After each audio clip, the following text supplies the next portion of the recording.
Tiago, capítulo de número 2. Nós fizemos uso da exposição de Tiago, capítulo 1, no domingo anterior, falando principalmente, aí no versículo de número 12, que fala que nós temos que, como nós devemos nos comportar diante das tribulações, diante das provações que muitas vezes nos cercam, e qual ânimo que nós temos que manifestar, mesmo em meio a tribulações.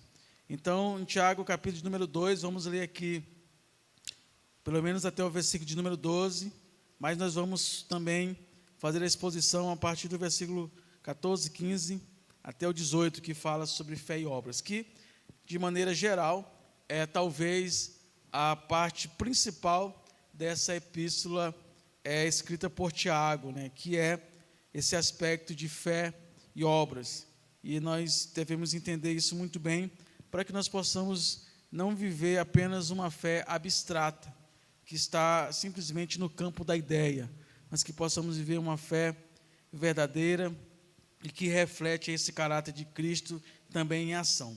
Tiago capítulo 2 diz assim: meus irmãos, vocês não podem ter fé em nosso Senhor Jesus Cristo, o Senhor da glória, e ao mesmo tempo tratar as pessoas com parcialidade. Porque se entrar na sinagoga de vocês um homem com anéis de ouro nos dedos, vestindo roupa luxuosa, e entrar também um pobre, muito mal vestido, vocês derem um tratamento especial ao que estiver vestido com roupa luxuosa, dizendo: você, sente-se aqui no lugar de honra. E disserem ao pobre: você, fique aqui em pé, ou sente-se ali debaixo do estrado dos meus pés. Será que vocês estarão fazendo distinção entre vocês mesmos e julgando as pessoas com critérios errados? Escutem, meus amados irmãos. Por acaso Deus não escolheu os que para o mundo são pobres para serem ricos em fé e herdeiros do reino que Ele prometeu aos que o amam? No entanto, vocês desprezam os pobres. Por acaso não são os ricos que oprimem vocês, e não são eles que arrastam vocês para os tribunais? Não são eles que blasfemam o bom nome que foi invocado sobre vocês? Vocês, de fato, observam a lei do reino, conforme está escrito: ame o seu próximo como a si mesmo. Fazem bem. Se, no entanto, vocês tratam as pessoas com parcialidade, cometem pecado, sendo condenado pela lei como transgressor. Pois quem guarda toda a lei, mas tropeça em um só ponto, se torna culpado de todos. Porque aquele que disse: não cometa adultério, também ordenou: não mate. Ora, se você não comete adultério, porém mata, acaba sendo um transgressor da lei. Assim falem e vivam como pessoas que serão julgados pela lei da liberdade, porque o juízo é sem misericórdia sobre os que não usou de misericórdia. A misericórdia triunfa sobre o juízo. Essa epístola de Tiago, como nós falamos, é uma epístola para a vida cristã prática, onde nos recomenda e nos direciona a muitos ensinamentos importantes acerca de como nós lidarmos com as dinâmicas, as demandas da vida. Falamos aqui inicialmente que esse Tiago que escreveu essa epístola é o Tiago, irmão de Jesus. Haja visto que os outros Tiagos que a Bíblia fala, um deles, que era aquele que é trago mais em evidência, ele foi morto antes que se houvesse escrito qualquer carta do Novo Testamento. Isso está em Atos capítulo 12. Então, Tiago, irmão de Jesus, após a ascensão, a subida de Jesus, entende-se que pela tradição ele converte-se e então ele foi um dos líderes da igreja em Jerusalém, dando um forte apoio aos irmãos, assim como Pedro e João. E então Tiago, ele escreve essa carta a toda a comunidade cristã. No primeiro momento não se chamava cristã, mas os cristãos passam a ser chamados cristãs já em Antioquia. No entanto, era essa comunidade de uma chamada seita do Nazareno, ou seita do caminho, ou seita de Jesus, que eles entendiam. E então Tiago, ele escreve essa carta à igreja que estava sofrendo perseguição.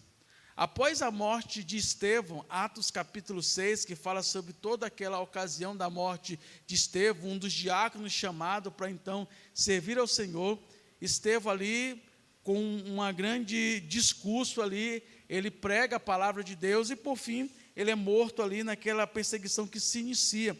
Então Tiago, sabendo que a igreja no primeiro século ela sofreu diversas perseguições, primeiramente sofreu perseguição dos próprios judeus, mesmo sendo compatriota, mesmo sendo do mesmo povo judaico, eles sofreram perseguição porque os judeus achavam que eles não poderiam empreender em qualquer outra religião ou costume de prática religiosa que não fosse o judaísmo. Então, eles eram acusados de várias coisas e os próprios judeus entregavam aqueles que então tinham se convertido a Cristo para o Império Romano. Haja visto que, por muitas vezes, o povo dizia o seguinte: olha, o nosso Senhor, o nosso Salvador, o nosso Rei não é César, o nosso Rei é o Senhor Jesus Cristo. Interessante que eu estava ontem numa reunião de um fórum de discussão na Faculdade Batista de Brasília, e era uma reunião feita pela ordem para os pastores para discutirmos algumas coisas acerca dos nossos atos declaratórios da convenção. E uma das coisas abordada pelo doutor João Paulo, que estava ali palestrando e trazendo o texto em exposição, ele falava o seguinte, que, por exemplo, de maneira direta, Jesus ele é apresentado na Bíblia como Salvador apenas 4 vezes. Apenas 4 vezes Jesus é apresentado diretamente no Novo Testamento como Salvador 4 vezes. Nós podemos inferir em vários outros textos que ele é o Salvador, e sim, de fato, ele é o Salvador. Mas, na verdade, as maiores expressões acerca de Jesus está colocado Jesus como Senhor. E muitas vezes nós perdemos isso ao longo do tempo, pela vontade de que pessoas se agreguem a nós, que participem desse gozo maravilhoso que é o Evangelho. Nós falamos, Jesus salve, Jesus salve, Jesus salve. Não está errado, Jesus realmente salva. Ele está disposto a salvar todos aqueles que derem ouvido ou que são convencidos pelo Espírito Santo e se disponibilizam a viver uma vida de santidade. No entanto, Jesus, ele é Senhor. E uma vez sendo Senhor, ele também salva. É um dos aspectos de Jesus como Senhor, é o aspecto que ele salva e que ele está disposto a salvar. E muitas vezes, por nós entendermos Jesus simplesmente como alguém que salva, as pessoas vão adentrando a igreja de maneira geral e elas vão percebendo, Jesus salva, e não vão construindo nos seus corações o fato de que Jesus, ele é, além de Salvador, ele é Senhor das nossas vidas. Senhor aquele que, uma vez sendo Senhor, o que nós somos? Somos servos, e o servo, ele não tem vontade. Ele não tem vontade. Muitas vezes nós usamos a expressão, Deus me pediu isso, o Senhor me pediu isso, e na verdade é uma expressão que não bate, não casa com aquilo que o nosso Deus é. Todas as ordenanças de Deus, bíblicas, elas são imperativas. O Senhor, ele não pede, o Senhor, ele manda, o Senhor, ele nos dá uma ordem operativa para que nós possamos, imperativa, para que nós possamos agir dessa maneira, da maneira que ele nos ordena. Então é por isso que nós amamos esse Deus, porque ele nos dá instruções práticas para a vida cristã e nos manda fazer, e nos comissiona, e nos dá dons para que nós possamos manifestar esses dons na comunidade dos santos, na comunidade da fé, para que nós possamos servir uns aos outros, e ele nos orientando, nos direcionando e nos gerindo nessa nossa caminhada de vida cristã. E isso é muito importante, porque Tiago, ele vai falar sobre isso quando ele vai falar sobre fé, para que nós possamos entender que tem que haver uma coerência com o Jesus que nos salva, o Jesus que nos salvou, com esse Jesus que tem que ser o nosso Senhor, que tem que ser aquele que rege a nossa vida, que disciplina a nossa vida, que nos diz como viver, e o que nós devemos fazer, simplesmente obedecer às instruções de Deus. Nem que nos traga desconforto, nem que nos traga dor, nem que muitas vezes não seja aquilo que nós queremos, mas o que devemos fazer é estar atento às instruções do nosso Deus.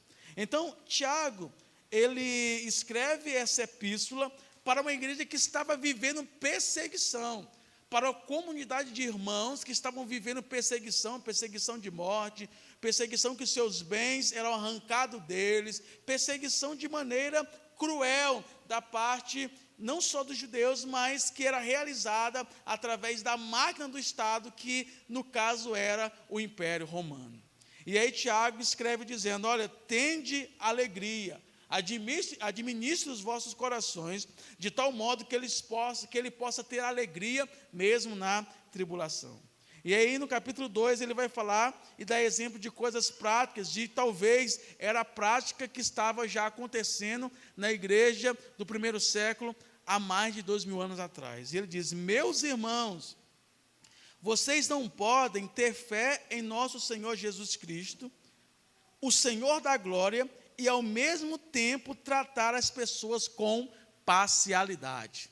Vocês não podem ser parciais, vocês não podem ter julgamentos diferentes para determinadas pessoas, uma vez que vocês já se declararam pessoas que vocês já se reconhecem como pessoas servo do nosso Senhor. Então, dentro da perspectiva cristã, Tiago está chamando a atenção uma incoerência que estava ocorrendo na igreja do primeiro século, dizendo: olha, vocês não podem agir de maneira incoerente com a fé que vocês professam, com os princípios da palavra de Deus. Aí ele dá um exemplo prático. Talvez existia tantas outras questões, mas ele dá um dos exemplos, diz assim: olha, quando chegar na comunidade de vocês, na sinagoga de vocês, na reunião de vocês, alguém bem vestido, alguém com anel de ouro, alguém bem trajado, com roupa luxuosa, e vocês pegarem essa pessoa e colocar no lugar de destaque, dizendo: fique aqui no lugar de honra, e quando ao mesmo tempo chegar um pobre, e você dizer assim: não, você fica aí em qualquer lugar, se vira aí, procura um canto aí, para você assistir a reunião, porventura vocês não estão julgando pelos seus próprios critérios? Então como pode? Ele, já no versículo 1 ele já diz: como pode vocês ter fé em nosso Senhor Jesus Cristo, o Senhor da glória, e agir dessa maneira? Que tamanha incoerência, tratar as pessoas com tamanha parcialidade. O que é parcialidade? Tratar as pessoas de maneira diferente por causa da condição que elas têm, por causa do poder aquisitivo, por causa do cargo que ela está alocado dentro do quadro da sociedade, por causa do carro que ela tem, por causa do dinheiro que ela injeta na igreja, ou no projeto que você faz parte. E Tiago está dizendo: não, isso não compactua com a fé que nós devemos professar. Nós não temos que tratar as pessoas dessa forma. Temos que perceber as pessoas de forma igual. Temos que entender as pessoas e julgar, um julgamento que seja igual a todas as pessoas. Aquele pobre como aquele de roupa luxuosa deve sentar-se no mesmo lugar. Se é um lugar de destaque, tudo bem, mas que seja para todos. Se é um lugar ameno, que seja também para todos. Não é por causa dessas condições que você tem que beneficiar um em detrimento de outro. Então, ele aqui está falando desse relacionamento que nós devemos ter para com o próximo, desse relacionamento que nós temos que ter para um outro. Eu tive a oportunidade de pastorear uma determinada igreja, e a igreja ela tinha muita dificuldade em recepcionar pessoas. Era muito fria quanto a isso, em recepcionar pessoas. E aí na igreja tinha um portão lá e tinha um muro assim, e aí eu mandei pintar e escrever lá: amei-vos aos outros como Cristo vos amou. E aí todo culto eu falava isso. Toda reunião eu li o versículo. Isso uma hora vai ter que entrar na cabeça do povo. Uma hora vai ter. Eu falava: irmão, se entrar alguém na igreja, um visitante na igreja, não deixe ele sair sem ser percebido. Sei lá, dá uma rasteira nele, pisa no pé, empurra, faz alguma coisa, mas não deixe a pessoa sair dessa reunião sem que seja percebida. Sem que ela não se sinta uma pessoa invisível. Porque é o contrário do que as pessoas pensam. Qual é o contrário do amor? É o ódio? Não é o ódio. Não é o ódio. O contrário do amor é o desprezo. É você ser alheio a alguém. não percebê-la, é a rejeição. Aquilo que se opõe ao amor é a rejeição. Então nós não podemos fazer acepção de pessoas. Às vezes, pessoas que nós achamos que devem fazer parte do nosso grupo, ou pessoas que devem fazer parte ali, eu até brinco, tem um pastor que ele fala que o problema de muitos grupos não é a panelinha até talvez é tranquilo, porque as pessoas têm algumas coisas em comum, algumas aptidões em comum, gostam das mesmas coisas. A questão é a tampa da panela, que as pessoas colocam na panelinha, não deixam nem entrar e nem deixam sair. Eu já me deparei com grupos que, se você chega num determinado grupo e alguém do grupo começa até a dar uma moral para você, começa a compartilhar com você, as outras pessoas do grupo tentam tirar ela da sua companhia. E isso, infelizmente, em grupo de trabalho, em grupos sociais, por aí acontece. Mas isso não pode acontecer na comunidade dos santos. Não pode. Não pode acontecer. Não tem como nós professarmos a fé em um Jesus que morreu por todos, que morreu por nós quando ainda éramos pecadores. Quem éramos nós? Se Cristo não fez acepção de pessoa, por que nós vamos fazer? Por que nós vamos olhar só para quem está bem mais vestido? Ou porque alguém fala melhor, ou porque trabalha no lugar que é bem mais destacado? Não, todas as pessoas devem ser percebidos de maneira igual, e Tiago está denunciando isso. Não pode acontecer na comunidade dos santos, não pode. E aí ele diz, sabe por quê? Versículo 5, ele vai dizer assim, escute, meus amados irmãos, por acaso Deus não escolheu para o mundo, por acaso Deus não escolheu os que para o mundo são pobres, para serem ricos em fé e herdeiros?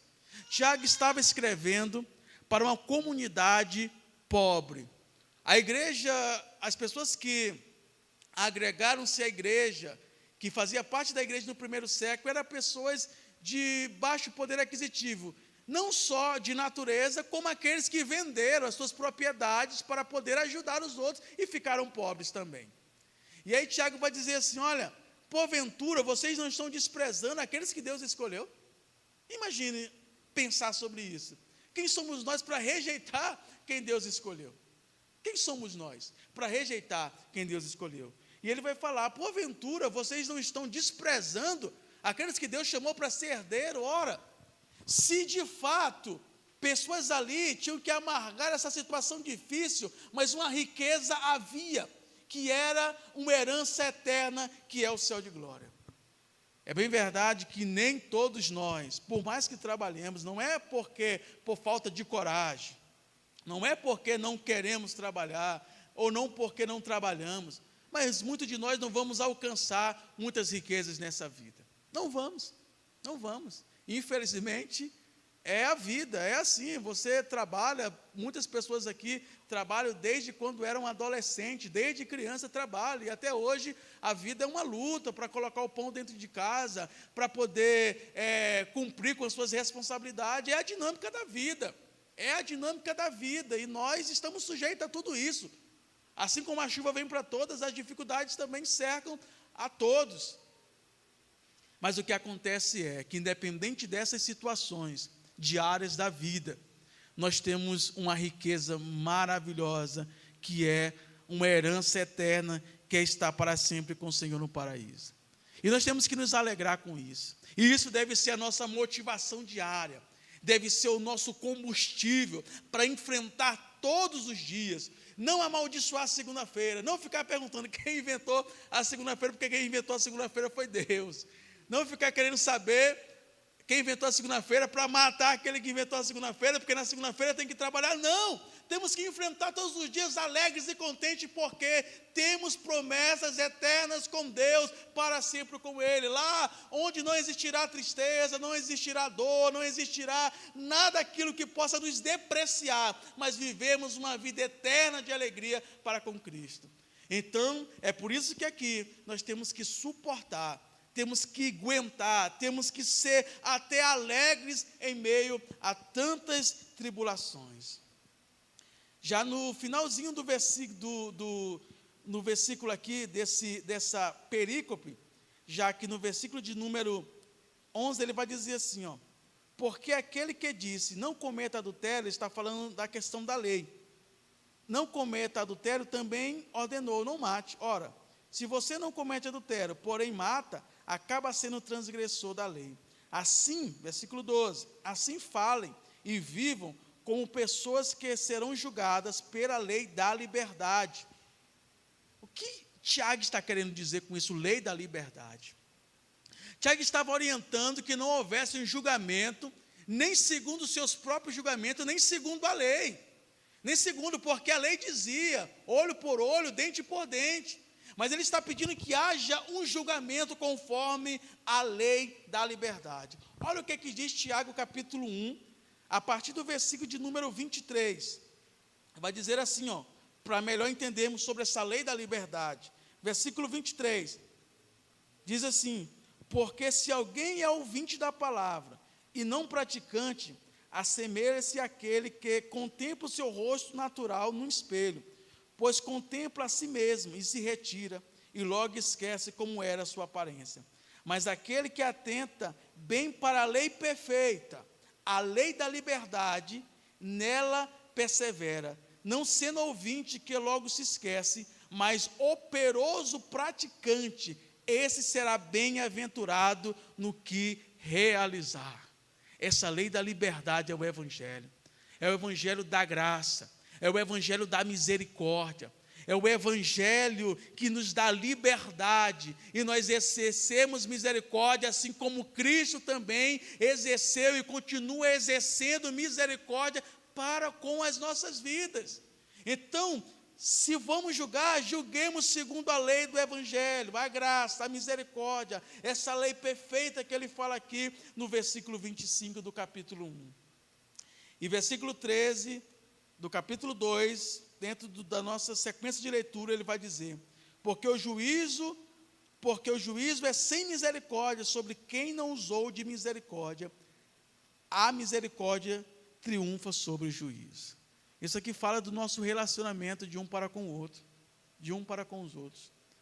Que muitas vezes, as pessoas cometem erros conosco, até às vezes em graus pequenos, e nós fazemos uma coisa tão grande, fazemos como se isso crescesse tanto, como se essa pessoa tivesse feito a pior coisa do mundo.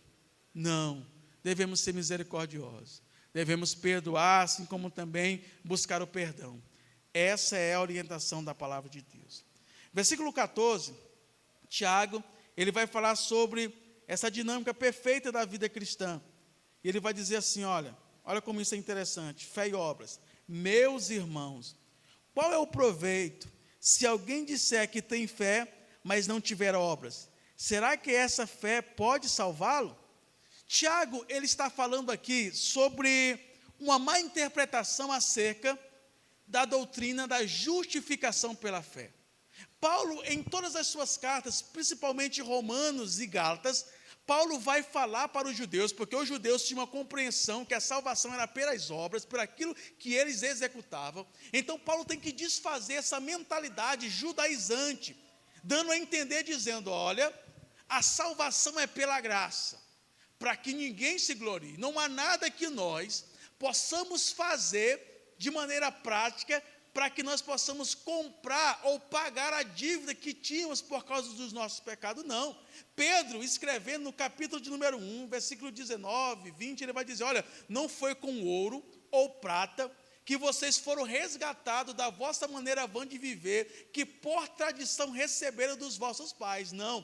Mas foi com o precioso sangue de Cristo derramado na cruz do Calvário. Por mais que laborássemos, por mais que trabalhássemos, por mais que ajuntássemos ouro ou prata, não tínhamos condição de pagar a dívida que tínhamos com Deus por causa dos nossos pecados, ou que alguém tenha. Não pode pagar. Não é pelas obras, não é pelo aquilo que nós fazemos. A justificação pela fé vai dizer que pela fé sois salvo. Paulo, escrevendo em Romanos capítulo 5, ele diz que somos justificados, pois, pela fé, e temos paz com Deus. Então, Paulo fala muito isso. No entanto, quando Tiago fala que é necessário que nós tenhamos obras a apresentar, ele não aqui está dizendo que a salvação é pelas obras. O que Tiago está dizendo é uma coerência. Ele está dizendo o seguinte, que você é chamado pela salvação, não pela sua vontade, mas pela graça e o Espírito Santo que convence o homem do pecado, da justiça e do juízo.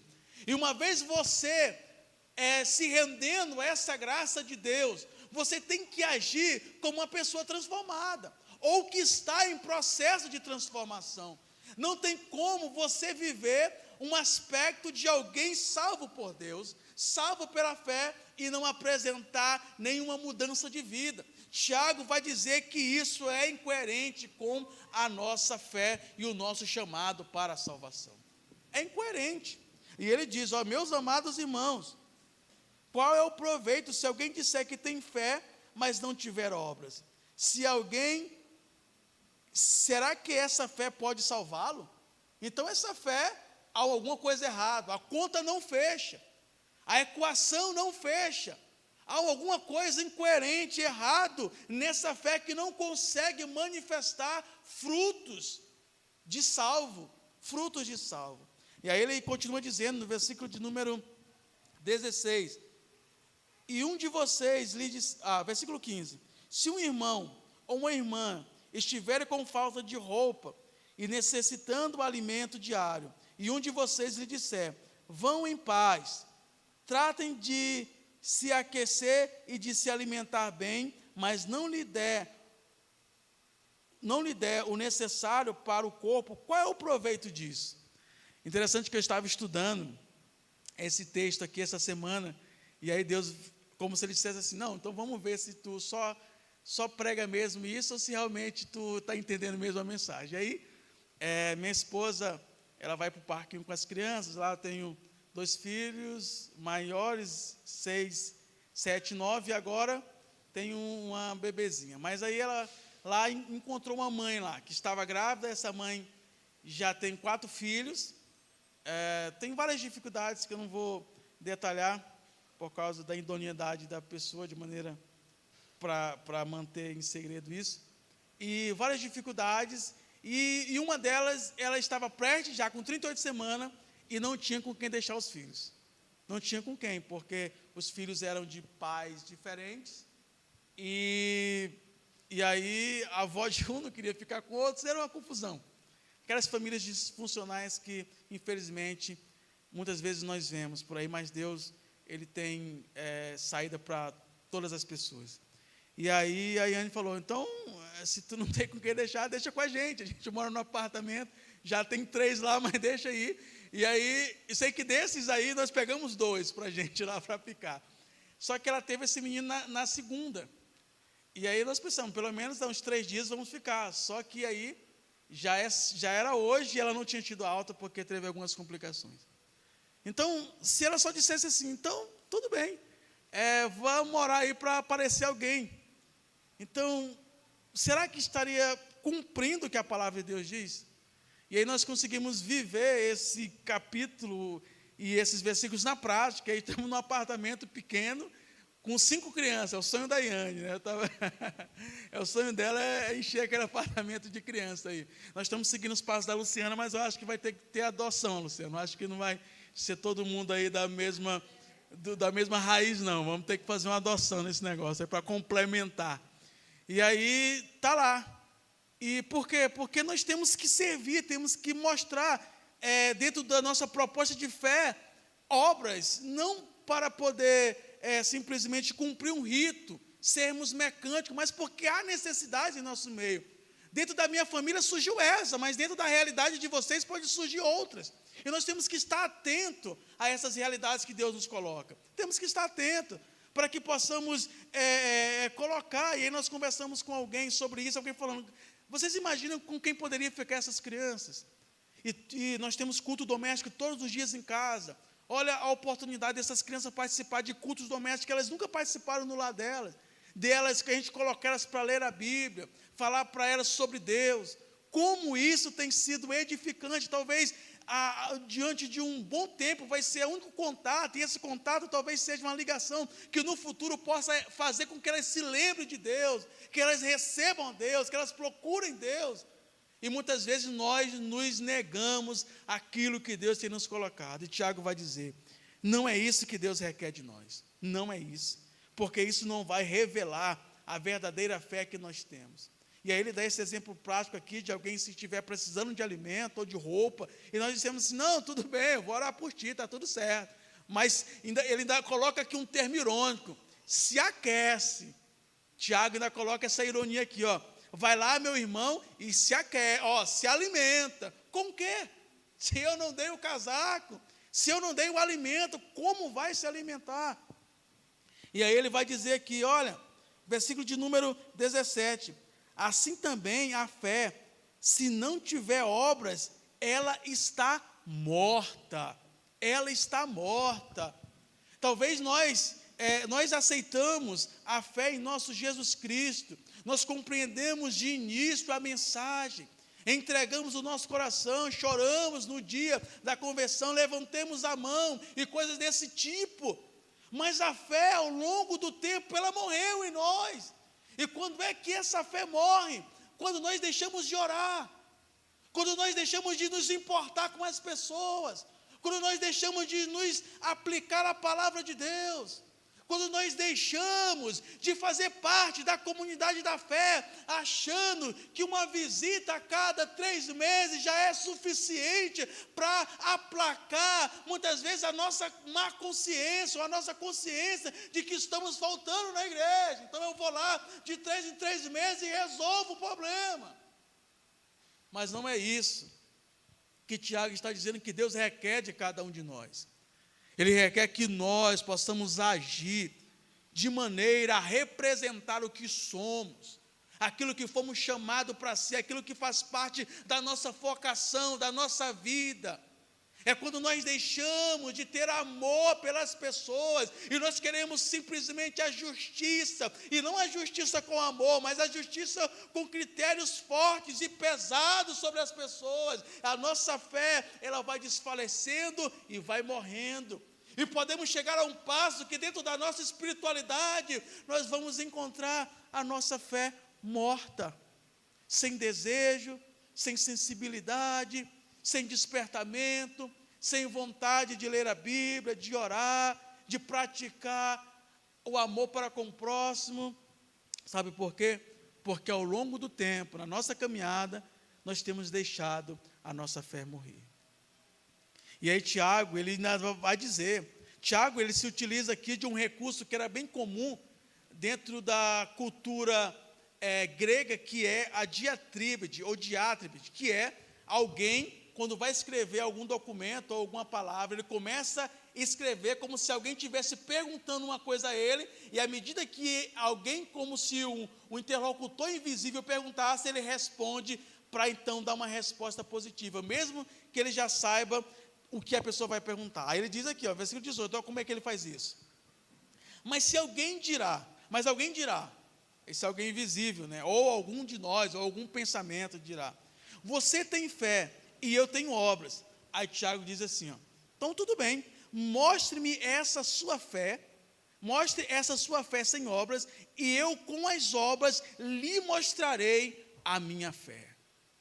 Me mostra, vamos lá, eu quero ver onde é que está a tua fé, se você não consegue realizar as ordenâncias, se você não consegue, pelo menos de maneira básica, pensar e refletir sobre tudo aquilo que Deus nos orienta. Então me mostre a sua fé em tudo isso, porque a fé não é simplesmente o fato de dizer eu creio, mas é um realizar que ele perpassa pelo coração e a mente, ao ponto de eu muitas vezes ter que me colocar à disposição, sacrificar o meu tempo, os meus bens, sacrificar tantas coisas da minha vida para que possa beneficiar outro e cumprir a vocação e o dom que há em mim.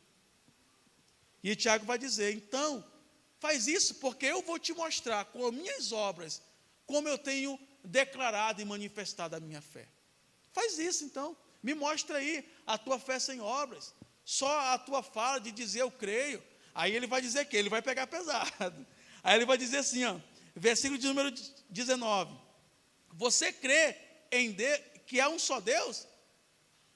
Tudo bem, faz muito bem. até os demônios creem e tremem. É só por crer? É só por dizer eu acredito? É só para entender que, eu creio? Faz bem crer.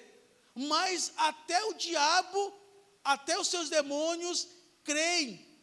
E diferente de muitos de nós, de uma sociedade corrompida, eles creem e tremem, e respeitam, e sabem quem é Deus e o que vai acontecer com eles. E nós muitas vezes, nos nossos pecados, nas nossas insensibilidades, não tememos, não trememos diante de Deus. E vivemos uma vida como se Deus não existisse. Existe um livro de um autor, que eu até gosto muito, pastor, Augusto Nicodemos, e ele tem um livro que ele lançou, já li esse livro há muito tempo atrás, que é O Ateísmo Cristão.